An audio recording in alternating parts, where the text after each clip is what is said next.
The American College of Cardiology is pleased to present this online education program entitled CardioSmart's Heart Forum on Managing Cholesterol. We are very pleased to welcome all of you today. And now it is my pleasure to introduce our speakers. Joining us first, we have Keith C. Ferdinand, MD, FACC, FAHA, FNLA, FASH, Professor of Clinical Medicine, Tulane University School of Medicine. Dr. Ferdinand is a professor of clinical medicine at the Tulane University School of Medicine. He is board certified in internal medicine and cardiovascular disease, certified in the subspecialty of nuclear cardiology, and a specialist in clinical hypertension.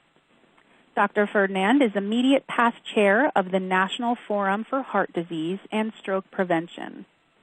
He is widely published in the fields of cardiology, cardiovascular disease, lipids, and cardiometabolic risk, especially in racial and ethnic minorities.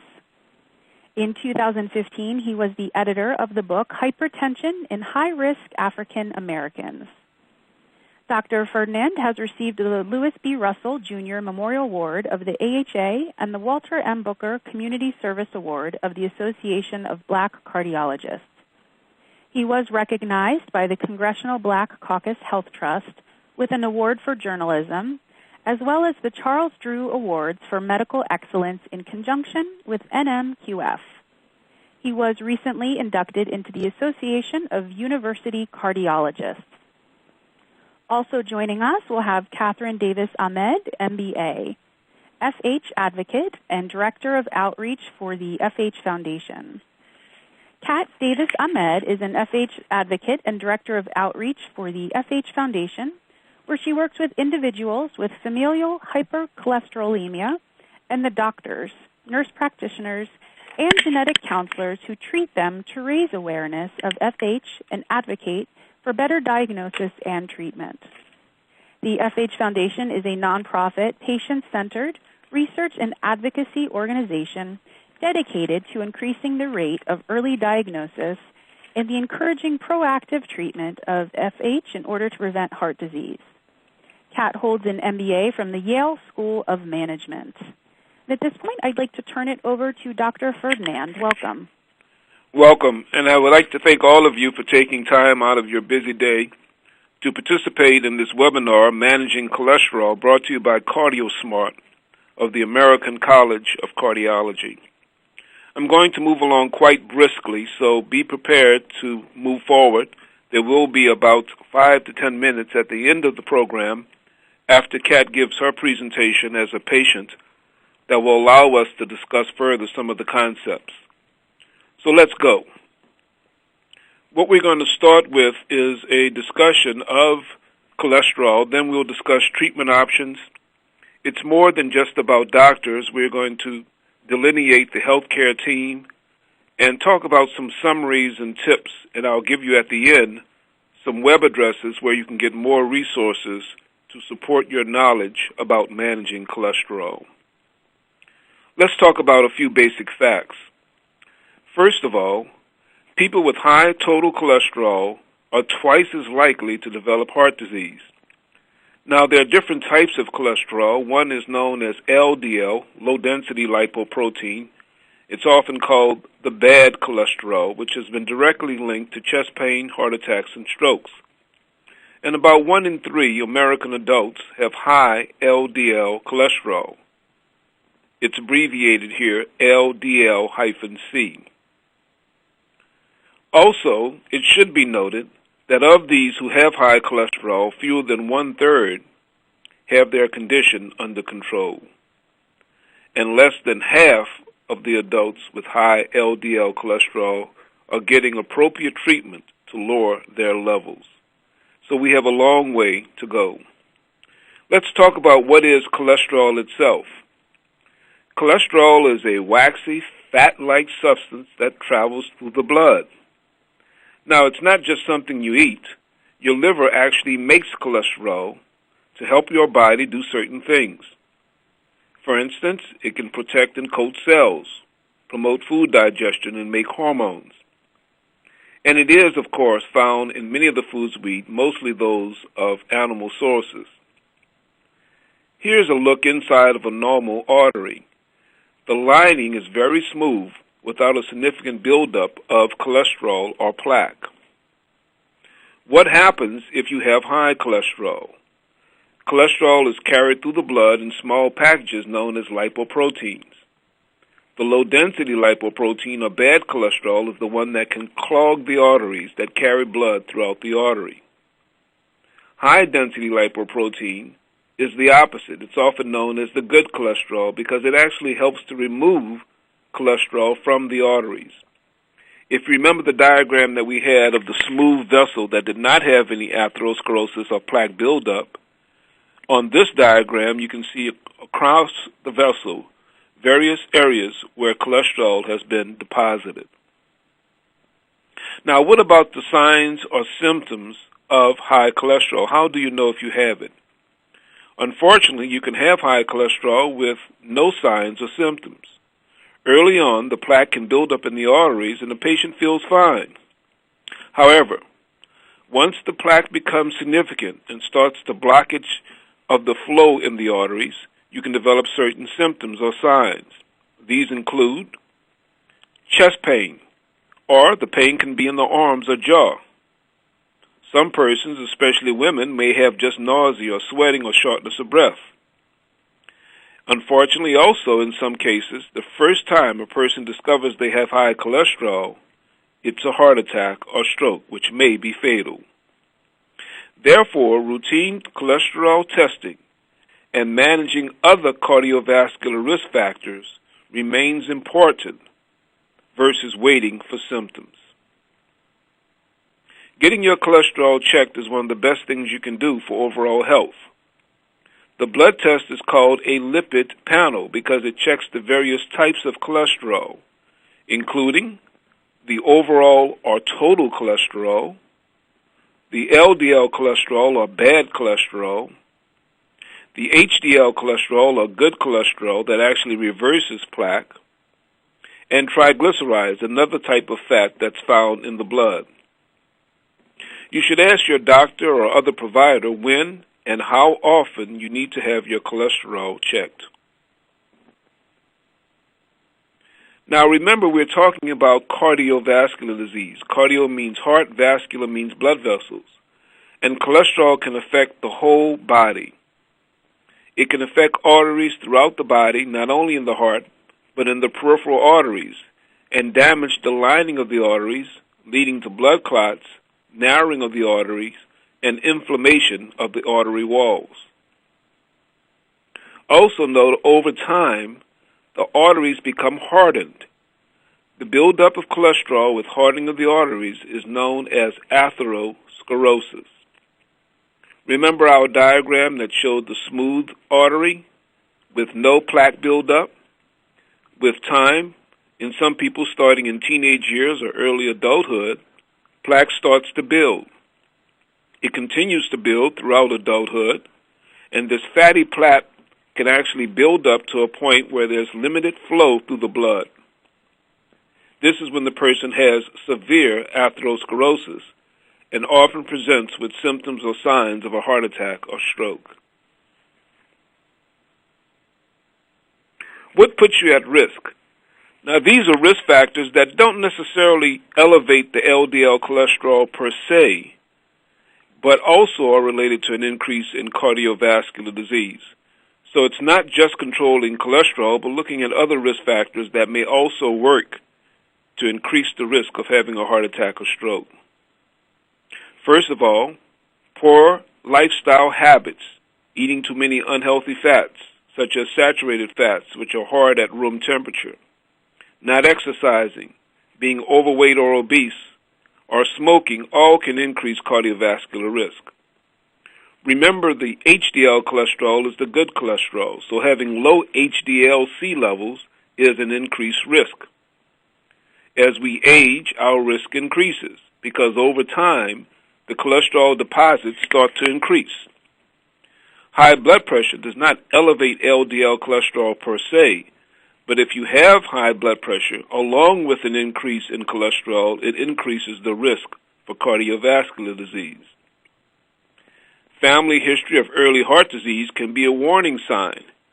And Kat, our patient advocate, will give her own personal story and insight to family history and its importance in recognizing cardiovascular disease. Persons who have diabetes have an increase in risk, and unfortunately, studies seem to indicate that African American race, possibly related to lifestyle, psychosocial stress, and disadvantaged status in some patients, increases the risk for cardiovascular disease. The American College of Cardiology, or ACC, and the American Heart Association, or AHA, has published a risk calculator, which is available. This risk calculator allows you to estimate your risk of developing atherosclerotic cardiovascular disease. Remember, cardiovascular disease is a combination of heart, and vascular, or blood vessels. The risk then is of heart attack, strokes, or dying from a heart attack over the next 10 years. And by entering certain data related to your gender, your total cholesterol, your age, your race, your HDL cholesterol, systolic blood pressure, whether you're under treatment for hypertension, the presence or absence of diabetes, and whether you're a smoker, all can be entered into this risk calculator and allow you to calculate your risk of having a heart attack, stroke, or dying from a cardiovascular disease over the next 10 years. There is another condition which causes high cholesterol and increased risk even without a person doing those other factors that increase risk. It's known as familial hypercholesterolemia. Familial because it runs in families, hyper because it's high, cholesterol, the waxy fatty substance that builds up in the blood, and emia, meaning in the blood itself. To make it easier, we abbreviate familial hypercholesterolemia as FH. FH is a genetic disorder, and it's characterized by very high LDL cholesterol. In many patients, the LDL cholesterol can be greater than 190 milligrams per deciliter. And in children, if the cholesterol, the LDL, is greater than 160, this also indicates the presence of FH. Most of these patients have a strong family history of high cholesterol and/or early heart disease. It's important or essential that we diagnose and treat patients with FH. It can cause early heart disease, and untreated individuals with FH have 20 times the lifetime risk for coronary heart disease. The coronaries are the blood vessels in the heart itself. Fortunately, FH is manageable, and there are available treatments that reduce the risk of heart attack or stroke. Because it runs in families, it's important to screen family members. A person with FH has a 50% chance of passing it on to each of their children. What are some of the symptoms of FH? Well, first of all, early on, the patient may have no symptoms at all until they develop disease. But there are certain signs or things that we can see on physical exam, including xanthomas. These are fatty deposits under the skin and hands. And there's actually a picture here of a person who has these lipid buildups. The Achilles tendon, which is the band-like substance at the back of the ankle, becomes very thick in persons with FH. Corneal arcus, which is a gray ring around the cornea, can be seen with persons with FH at an early age. Now remember, you can also get this finding with aging itself. So these don't necessarily make the diagnosis of FH, but allows clinicians to have a high index of suspicion. Once atherosclerosis has developed, symptoms consistent with an increase in cholesterol include chest pain or other signs of heart disease, including stroke, even at a young age.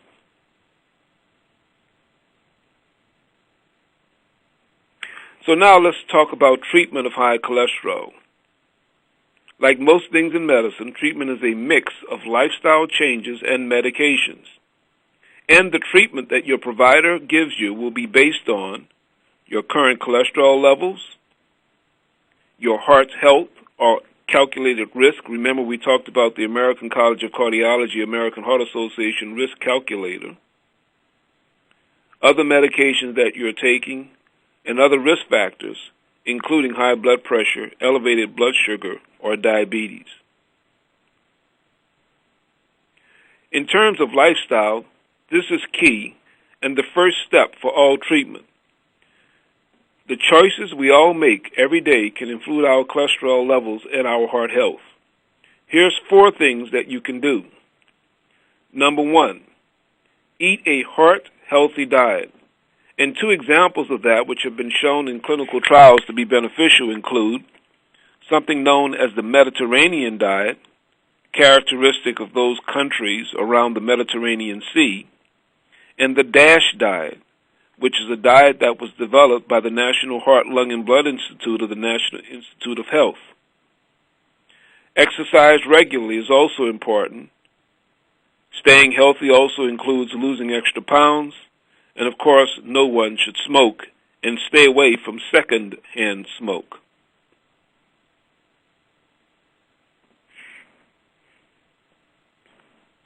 Now, the Mediterranean diet that I mentioned is often characteristic of what's seen in those countries around the Mediterranean Sea, especially lower parts of Spain, France, Italy, Greece, and the Middle East.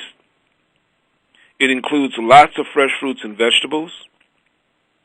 In terms of an oil, olive oil or canola oil is used instead of butter. Nuts are part of the diet, including walnuts and almonds or hazelnuts. Small amounts of meat, especially lean meats instead of red meats. Whole grain pastas, low-fat dairy products, and fish that are high in omega-3 fatty acids.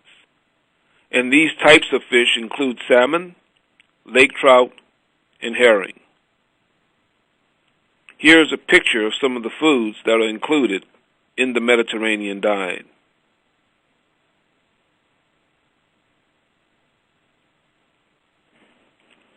The DASH diet actually stands for Dietary Approaches to Stop Hypertension because it has been found to lower blood pressure. The DASH diet in some ways is somewhat similar to the Mediterranean diet in its composition. It includes 8 to 10 servings of fruits and vegetables, 2 to 3 servings of low-fat or non-fat dairy products, reduction in processed foods. Remember, processed foods often contain too much sodium or salt and not enough of good minerals such as potassium, calcium, and magnesium. Here's a depiction of some of the components of the DASH diet.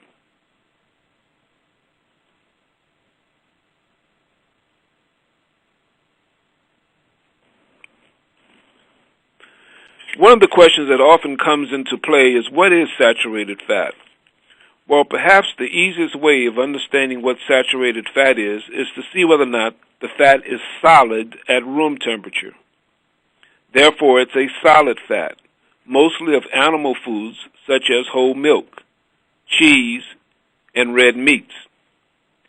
Foods that are made with butter, margarine, or shortening, cakes, cookies, and other desserts also can have lots of saturated fat. And saturated fat, as depicted here, can raise your cholesterol.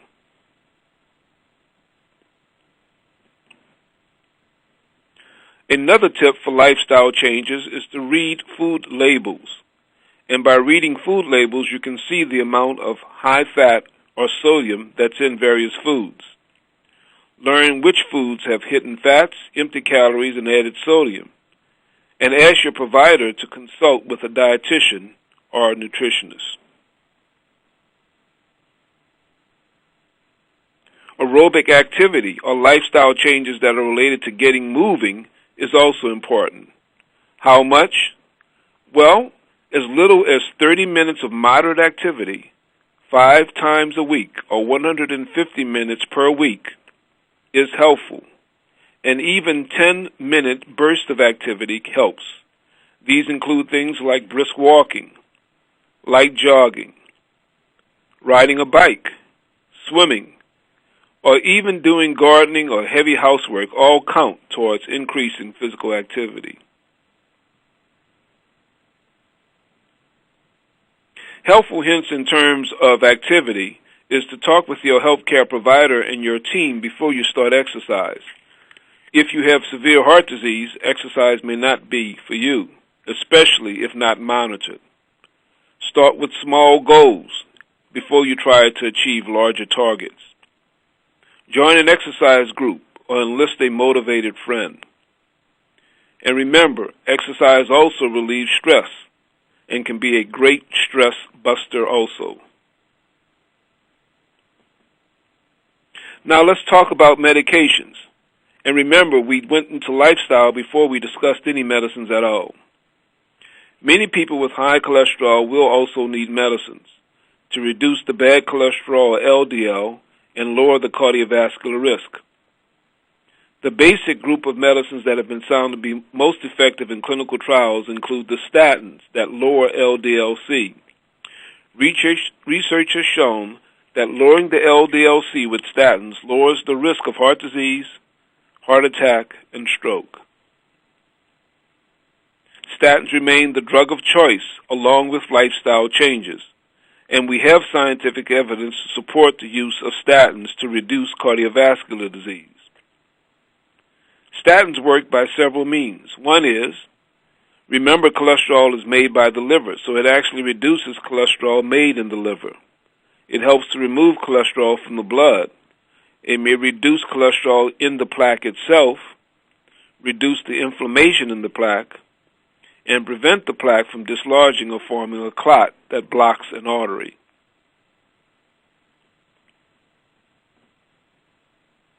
Side effects with statins are actually not common, although we hear a lot about them in the lay press. It's important to talk to your doctor or other provider about any problems or concerns before you discontinue your medicine. He or she may order a blood test to see if there's any need to stop the statin. There's also a possibility of lowering the dose of statin or switching to a different statin or an alternative dosing schedule. There are other non-statin medications that can be used in the treatment of high cholesterol.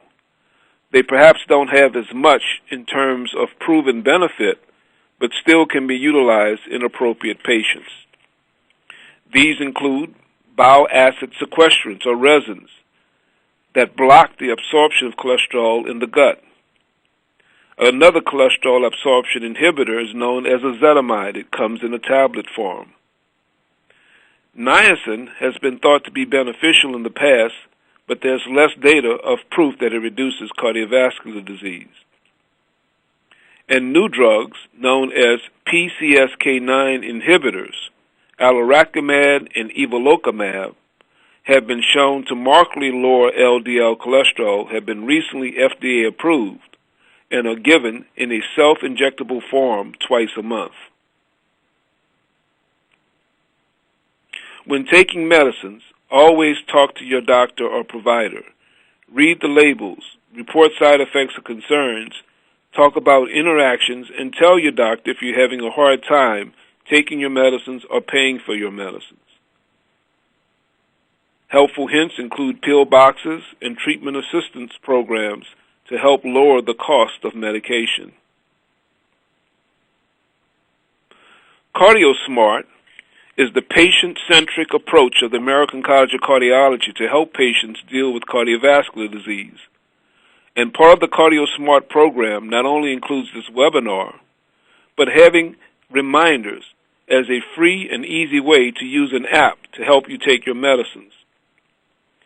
There are prescription refill reminders, track medication history, comprehensive database of drugs and dosages, secured private data, and an ability to call your pharmacy for refills, all with one tap. Your healthcare team and providers is beyond just the physician. It not only can influence your health, but help you avoid heart attacks, strokes, or dying early from cardiovascular disease. Specialists are known as cardiologists, or doctors who treat heart disease. While they specialize in heart disease, other members of your team, along with the cardiologist, include your family doctor to help you manage your cardiovascular risk. It's often the primary care or family physician or nurse practitioner that orders additional tests to understand overall health, and along with your cardiologist helps to choose treatments to match your treatment goals and lifestyle needs.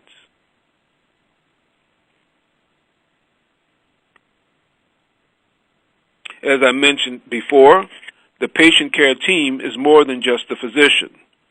You have a nurse or physician assistants who also can participate in your care and work closely with the cardiologist. The nurse practitioner, or physician assistants can also help educate you and your other caregivers about your cholesterol and how it impacts your cardiovascular health. They often are there to help you understand side effects of medications and can offer advice and resources to live a healthier life.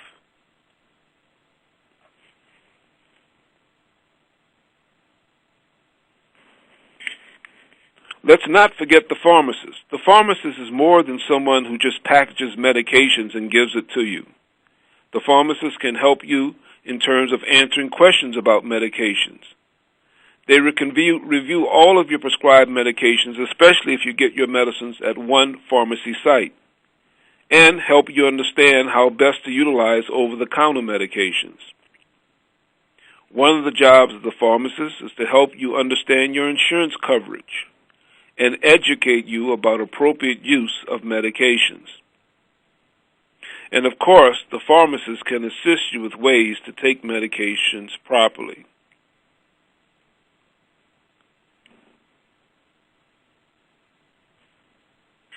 An expanded member of the treatment team is the nutritionist, also known as dietitian. He or she can assess your eating habits by an interview and help you keep a food diary documenting what you're eating on a regular basis. The nutritionist offers strategies and tips to adopt and stick to a heart-healthy diet. Furthermore, the nutritionist often can explain why certain foods raise cholesterol and other risk factors, and work with you to come up with creative recipes, menus, and meals that you will enjoy and stick with. If your insurance does not cover a visit with a nutritionist or dietitian, there are some other resources that are available. Go to CardioSmart and you'll find a full list of questions to ask your doctor. CardioSmart's site is cardiosmart.org/cholesterol questions. By going to the CardioSmart site, there are questions to ask your doctor, and there are answers, such as what is the good cholesterol, what does it do, how can you increase your poor cholesterol, or decrease your poor cholesterol. These resources are available and can help you in terms of understanding your disease and your risk and avoiding heart attacks and strokes. The resources for support and information that I've just discussed can be found at www.cardiosmart.org. CardioSmart is from the American College of Cardiology, and it is an ongoing patient education and empowerment initiative of the ACC. It's our mission to help individuals prevent, treat, and manage cardiovascular disease. Now, we've covered a lot of material, but there are other resources for support and information that you can visit. They include the following: Women Heart, the National Coalition for Women with Heart Disease, at www.womenheart.org. The National Heart, Lung, and Blood Institute, which is an arm of NIH, at nhlbi.org. www.nih.gov. They also have materials on other forms of heart disease and other risk factors. The FH Foundation, which Kat will talk about in more detail, at the fhfoundation.org. Mended Hearts, which is an organization of persons who have already had heart attacks, heart surgery, or heart disease, at mendedhearts.org.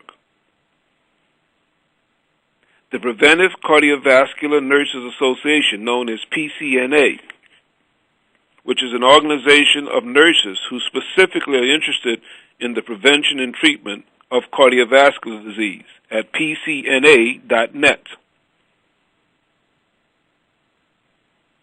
The National Forum for Heart Disease and Stroke Prevention, which is an organization of many organizations concerned with the public health approaches to reducing cardiovascular disease, at nationalforum.org. So we've heard a lot of information about cholesterol and LDL cholesterol from me, a cardiologist or a provider. But now an exciting part of our program is to hear directly from Kat, Director of Outreach for the FH Foundation, who has personal knowledge about the impact of high cholesterol on a person's life. Kat? Thank you so much, Dr. Ferdinand. Can everybody hear me? We can hear you just fine, Kat. Thank you. That was really excellent and such a thorough overview, and the FH Foundation is very excited to be a part of this with CardioSmart. So my name is Kat Davis Ahmed, and I'm the Director of Outreach for the FH Foundation. You heard a little bit about that before. I'm here today to tell you my story about why cholesterol matters. I have familial hypercholesterolemia, and from here on out I'll say FH because it's quite a mouthful. So what is FH? As Dr. Ferdinand said, FH is a genetic disorder that affects the body's ability to manage the cholesterol that it produces. So LDL, or bad cholesterol, builds up in the blood, and that can cause atherosclerosis and early heart disease. FH runs in families and causes very high cholesterol from birth. And people with FH have a family history of early heart disease and very high cholesterol. FH can be diagnosed with a simple blood test, a lipid panel, as Dr. Ferdinand described earlier, and a family history. If you're concerned that you might have FH, please talk to your doctor. This picture shows what it might look like when the FH gene is passed on from generation to generation. FH is caused by dominant genes that are passed on from parent to child. And here you can see where the great-grandmother passes on the gene to the next generation and the incidence of early heart disease. But to make this more personal, I will show you, this is 3 generations of FH, my father, my daughter, and I. I learned that I had high cholesterol when I was a teenager. When my father's brother had a bypass in 1978 at the age of 29, my father and his older brothers had their cholesterol checked. They all had very high cholesterol, but there was no treatment available to them at that time. In spite of very healthy lifestyles, including regular exercise, each of them suffered from early heart disease, including multiple bypass surgeries, stents, and heart attacks. Thankfully, because of effective surgical interventions and the medications that became available later, they are all alive and well today. But certainly I hope for better for myself and for my daughter. My sisters and I all learned we had high cholesterol when we were teenagers. As I mentioned, the medications have been available to me, but honestly, I resisted taking a statin, hoping to control my cholesterol with diet and exercise. I was unable to, and my total cholesterol was well over 300 until our pediatrician screened my daughter's cholesterol when she was 7. Just as because she knew my family history, she checked my children's cholesterol, which is recommended by the American Academy of Pediatrics, and her cholesterol came back over 300.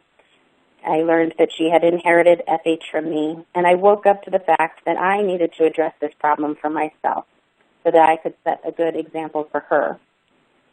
And I'm proud to say that the next time I had my cholesterol checked after her diagnosis, I was taking my statin and my LDL was very well controlled.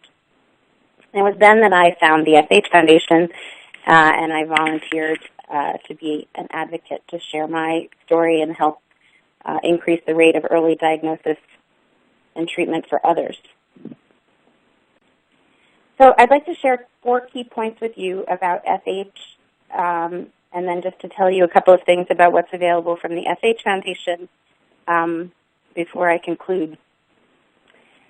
So something to know about FH is that FH is different. It's a genetic disorder. High cholesterol from FH is not caused by what you eat, though a heart-healthy diet and regular exercise are essential. FH is caused by a dominant gene, so each child of someone with FH has a 50% chance of inheriting the disorder. FH is life-threatening. It is important to know if you have FH and to have your family members screened, including your children, because FH can be the underlying cause of heart attacks, strokes, the need for bypass surgery and stents, and sudden cardiac death. People with FH are at much greater risk for early heart disease. But the good news is that FH is manageable.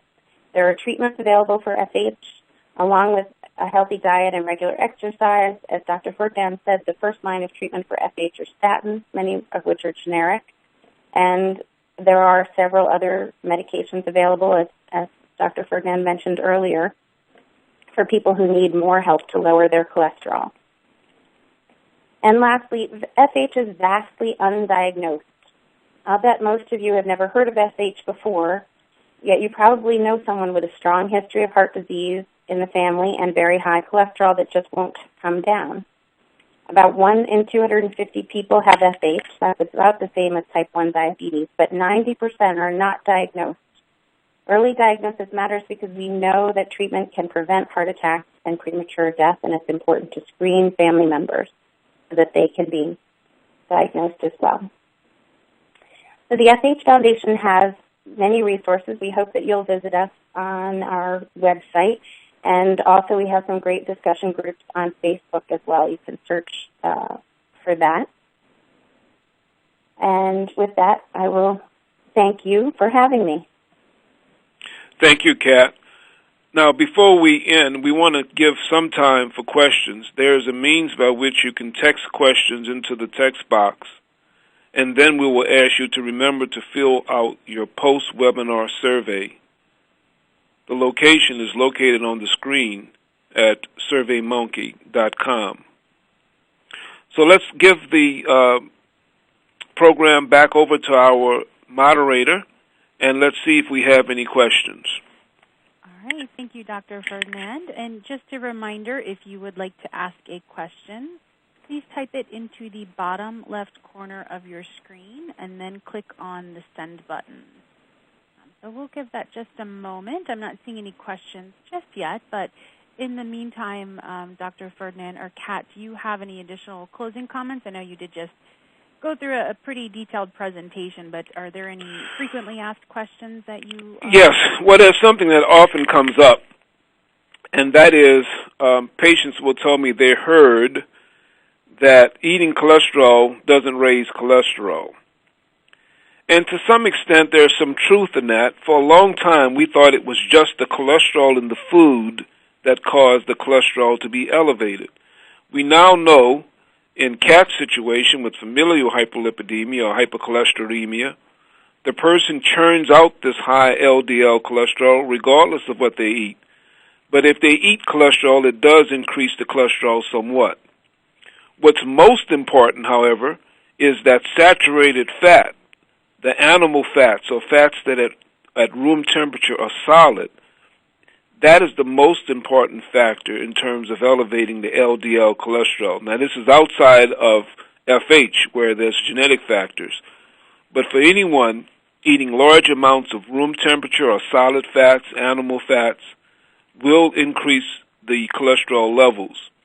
Whereas specifically the egg yolk or the cholesterol that's in shrimp may have less of an effect on the cholesterol levels per se. But it's not true that there's no effect, and there's not true that there's no benefit in dietary approaches. In fact, diet remains the first step for the treatment of high cholesterol, even in patients with FH, and can assist with the medications. Persons who take medications and then eat a lot of saturated fat can override some of the benefits of the medication itself. Another question that's often asked is they heard that statins can cause a lot of problems in terms of liver disease, muscle disease, and diabetes. Let's take them one at a time. First of all, in terms of liver disease, statins don't cause death from liver disease or liver failure on their own. Patients who have active liver disease, of course, are often told not to take a statin, but if you have good liver function, your liver enzymes can be monitored through blood tests, and statins usually are well tolerated. In terms of the muscle effects of statin, this is seen in anywhere from 5 to 10 to 15% of patients. And sometimes it's necessary to decrease the dose of the statin or try another statin. In terms of the effects of statins in terms of causing diabetes, this has been found in some studies, but it's a relatively rare finding. And if you look at persons who already have diabetes, statins have a profound effect in decreasing heart attacks, strokes, and overall survival. Many patients who are on statins develop diabetes because they also have risk factors for diabetes, including physical inactivity and obesity. So while there may be a small effect of statins on blood glucose, they're beneficial even in persons who already have diabetes, and the effect is certainly smaller than the benefit of decreasing heart attacks and strokes in high-risk patients. I think that may clarify some of the points that I often hear patients ask about high cholesterol. All right, thank you. And we did have some questions come in, so I'll just kind of start going through them. And the first one we have is there genetic testing available for FH? Kat, is there a gene testing that can be done to see if a person has FH? Yes, genetic testing is available for FH. However, most people in the United States are not tested, don't have genetic testing done. It's quite uncommon in the United States. It is not necessarily covered by insurance.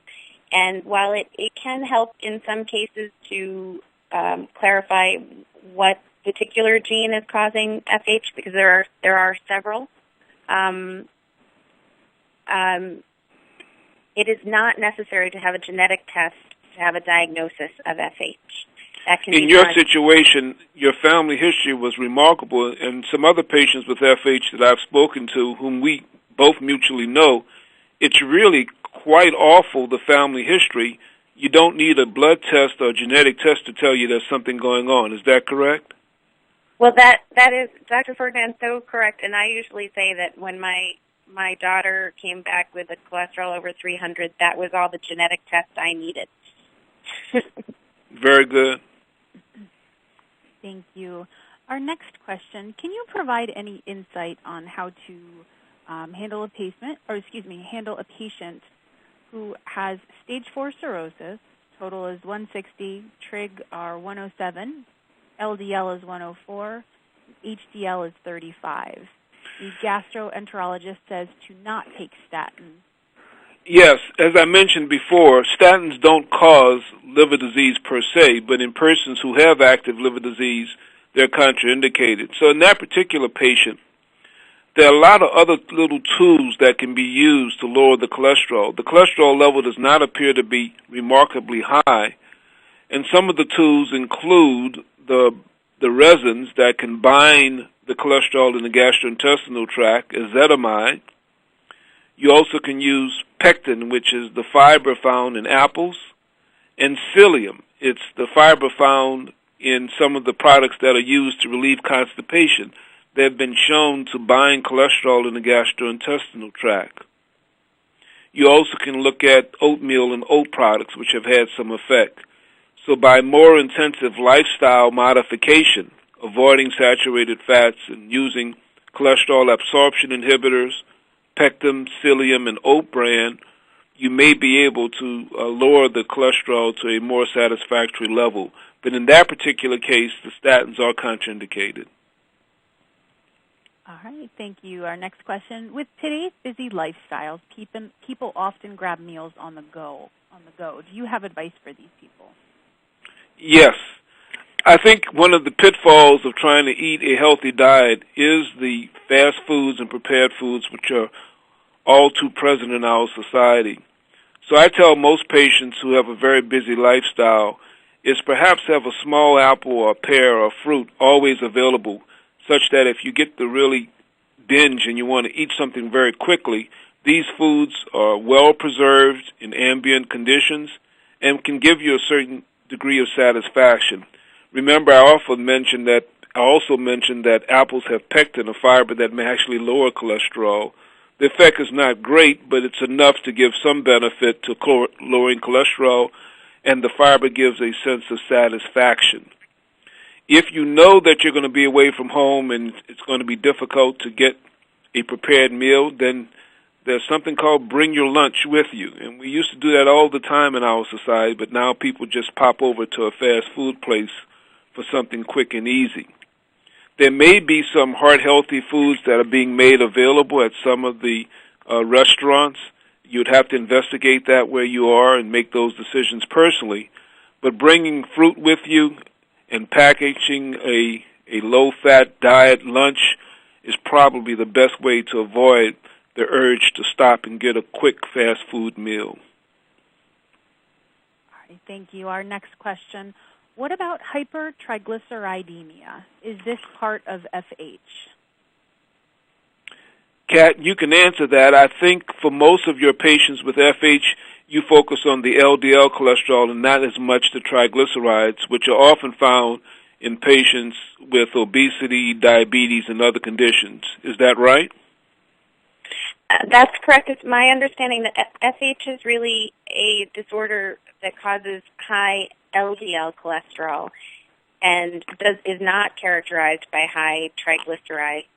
However, people can certainly have other causes for high triglycerides at the same time that they have FH. So they would be wise to consult with their doctor about the cause of each if they had both.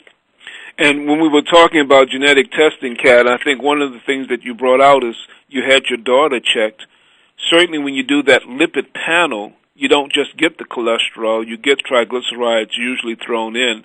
So you can pick up the high triglycerides by just doing the appropriate lipid panel. All right, thank you. Our next question. My 15-year-old daughter has recently been checked for high cholesterol, and they found it to be high. I've been able to bring it down to 180 from 203 with diet. I am stuck, and it's very difficult to find food for her. She's very thin and has lost even more weight with cutting back of her favorite foods. Do you have any insight or advice? Yeah. First of all, when we do these webinars or public programs, we're not treating individual patients. So my comments will always be very general. I think when you see someone, and Kat had this in her presentation, she did mention a child with an LDL over 160, an adult with an LDL over 190. If you do a detailed family history, a family tree, such as Kat demonstrated, and that person has familial hypercholesterolemia, then in some cases, especially in the teenage or young adult years, it may be beneficial to start medications. Remember, there are cholesterol absorption inhibitors that we mentioned that don't go throughout the body, and that can be a good first step. In terms of losing weight in a person who's thin and has high cholesterol, olive oil and canola oil will give you some calories, but will also have the benefit in reducing the LDL cholesterol. Both of those oils, olive oil and canola oil, are liquid at room temperature. Some of them add a nice flavor to meals and can help if the person is noting that they're losing weight on a low-fat, low-cholesterol diet. All right, thank you. Our next question, do high blood sugars raise cholesterol levels? Cholesterol and blood sugar tend to go together. Some of it's genetic, but a lot of it's lifestyle. The same lifestyle that leads to high LDL cholesterol and heart disease can be a lifestyle that increases blood glucose, increased body weight, physical inactivity, increase in saturated fats, and specifically for diabetes, an increase in refined carbohydrates, white sugar, white bread, refined pastas. It's not that the blood sugar causes the cholesterol to elevate, it's that lifestyles which elevate blood sugar are often impactful also on cholesterol. All right, thank you. Our next question, is there a recommendation for the amount of fiber that needs to be consumed to gain the benefit of lowering cholesterol levels? Cholesterol level can be lowered with fiber. The exact amount varies from person to person, but if you look at the Mediterranean diet and the DASH diet, to a large extent, one of the hallmarks of those diets is an increase in whole grains. And whole grains has fibers. Those fibers in the food can help in terms of reducing the LDL cholesterol. They also help in terms of lowering colon cancer, and they help in terms of satiety. If a person is having an increase in appetite, high fiber foods tend to lower the desire to have food intake. So the amount is anywhere from 25 to 37 grams of fiber a day, and you get that amount of fiber by eating foods such as bran flakes, oat bran, whole grains, apples, carrots, and certain vegetables, especially legumes. Legumes is a fancy word for beans and lentils and those type of foods. All right, thank you. And then this will be our last question for today. Can you recommend how many eggs someone can safely eat a week without being at risk for high cholesterol? Boy, the last question is a tough one. Remember I said that at one time we put more emphasis on eating the cholesterol per se. Then there were some studies that indicated the cholesterol itself, which is, for instance, in the egg yolk or shrimp, has less of an effect on the LDL cholesterols in the blood than does the saturated fat. So technically, the American Heart Association and the American College of Cardiology often supports this. We usually suggest eggs no more than 3 to 4 times a week, so no more than 3 or 4 eggs in a week. But the thing that often elevates the cholesterol with the egg consumption is frying it in fatty fats, in fats that are solid at room temperature, then liquefy when you heat the skillet. You eat it in the egg, and then it goes into the body and elevates the LDL. It's harder to make the case that if the egg were boiled and you just consume the egg yolk per se, that would have as marked an effect on the LDL cholesterol. But I still think most cardiologists suggest that patients have moderation in all things, and that includes the consumption of eggs. All right. Well, thank you so much. Dr. Ferdinand or Kat, before we wrap up, do either of you have any closing comments for today? I'll let Kat go first. I did want to mention that for those who are concerned that they might want to look at whether they have FH, we do have a map on our website where you can put your zip code in and look for an FH specialist, and along with lots of other resources on the website. And I want to thank CardioSmart and Dr. Ferdinand for an excellent presentation today, and for everybody who signed on in the middle of their afternoon or their morning. Thank you very much. I agree with Kat. It's often beneficial to, first of all, thank the audience because you did take out time to participate. And I'd also thank my own college, the American College of Cardiology, and the program CardioSmart for taking the extra step to help patients understand high cholesterol. All right. Well, Dr. Ferdinand and Kat, thank you so much. A very special thank you to both of you and our participants for joining today. As Dr. Ferdinand mentioned, if you could please take a moment to fill out the post-webinar survey. The link is directly on your screen. It's also listed in the links box. That would be most helpful and help us to provide you with future programming. Today's program is copyright 2015 by the American College of Cardiology with all rights reserved. This concludes today's program. Thank you for joining us. You may now disconnect.